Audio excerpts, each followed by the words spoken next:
Back in 2015, a certain Dick and Angel bought an old chateau near a village in the Mayenne countryside. And what happened afterwards was a snowball effect of English people selling up in the UK and investing all their hard-earned money into some chateau in France to play at being the chatelaine of the village. But it doesn't always work out as a sound investment, especially if you're doing it on a shoestring budget. There are plenty of videos out there where people are trying to renovate massive historical buildings, hoping that their likes and views on YouTube will end up paying for the renovation. Unfortunately, it hardly ever actually works out in the end. Well, let's put this into perspective, and the Strawbridges seem to be quite a good place to start. Back in 2015, Dick and Angel proudly announced to everyone that they'd actually bought their chateau for £280,000. The thing is, to start with, remember the exchange rate in those days was about 1.4. So that means they actually ended up paying about 400,000 euros for it, which puts it a bit more in perspective to start with. Mr. Strawbridge built up a following of fans, all watching him actually fully renovate this chateau, just repurposing bits of junk he found laying around the place.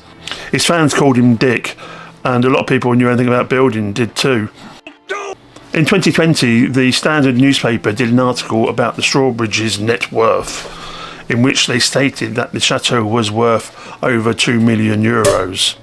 Then, following the breakup of the Strawbridges with Channel 4 and the end of the series, the Strawbridges have decided to leave France to do something else. There's been rumours going around about the sale of the chateau or not. According to Economical Times, the actual chateau was put on the market at the beginning of the year for €750,000. Admittedly, I can't actually find any trace of it on any property portals. But there's also articles of a second chateau, one which figured in the Escape to the Chateau DIY series, being on the market for $725,000. So I don't know if the journalists got confused or got the wrong end of the stick. What we do know, though, is actually the Strawbridges have dissolved the Chateau de la Motte-Houssin Limited Company in the UK. As far as I understand it, that was the one running the marriages. They've also stopped taking bookings for marriages. They've also moved to the UK. So who knows whether it's on the market or not. But either way, one of those chateaus which was renovated was now on the market for €725,000. Hardly a massive income for the time and money involved. This is no doubt due to the fact there is no dommage ouvrage guarantee on the chateau because the work was done by the person themselves. And I'll be very surprised to learn if Dick had actually taken out a dommage ouvrage insurance for the 10-year guarantee.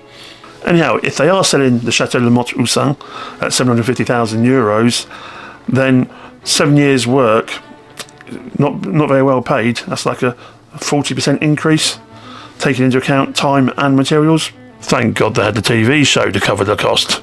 Another bad luck story I know personally concerning a chateau purchase which went sideways is with a chateau not far from where I live here in Brittany. A lovely old couple, which I got to know, actually bought this chateau via a specialised chateau agency in 2006 for around €750,000. And they were led to believe that it wouldn't take a great deal of work before they could actually start running their deluxe B&B. With lots of old properties like this, it was left empty while it was on the market, and when they moved in, obviously they got the heating going and started heating the property up.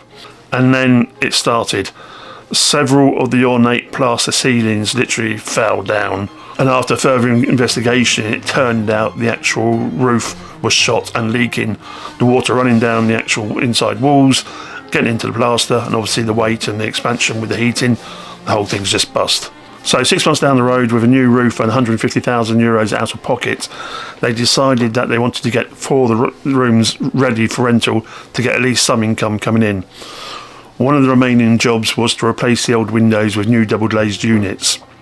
When they took the window casings out, they realised the problem hadn't been fixed and the roof was still leaking. So then started a big legal battle, partly against the agent. According to the owners, they hadn't told them about the state of the roof, but also against the roofer. Obviously, with this going on and having to actually pay for the court case, they decided to put the property on the market. In 2009, it was valued by several agents and went on the market at anywhere between 2.2 to 2.4 million euros. Personally, I went to value it and I valued it at 1.3 million, but with the reserve that the roof was repaired. I didn't get that contract.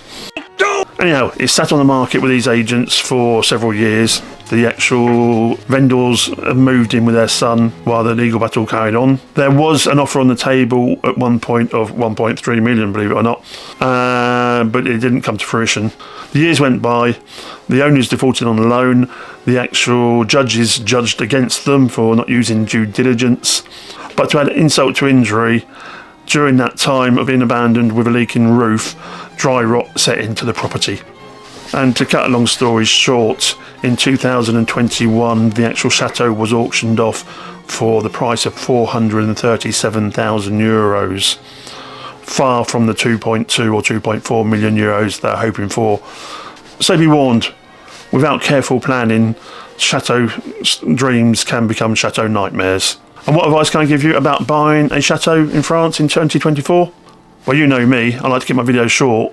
So after clicking on the old like, subscribe and bell button, and only afterwards, click on the link shown on screen here to see my other video about how to buy a chateau and not get it wrong.